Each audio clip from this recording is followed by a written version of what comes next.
Chicago. The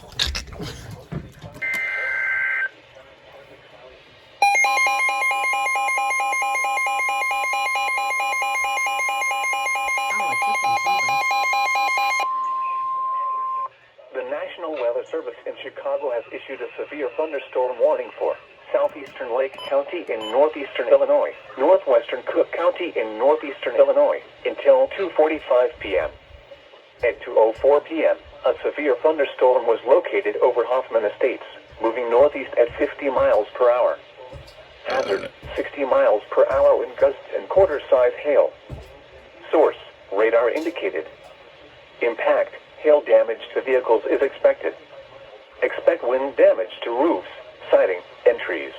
Locations impacted include Elgin, Waukegan, Arlington Heights, Schaumburg, Palatine, Mount Prospect, Hoffman Estates, Glenview, Buffalo Grove, Bartlett, Streamwood, Hanover Park, Wheeling, Northbrook, North Chicago, Gurnee, Mundelein, Highland Park, Vernon Hills, Libertyville, Lake Zurich, Lake Forest, Barrington, Rolling Meadows, and Deerfield.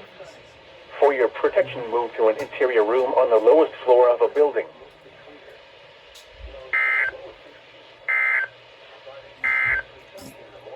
This is Noaa's Weather Radio.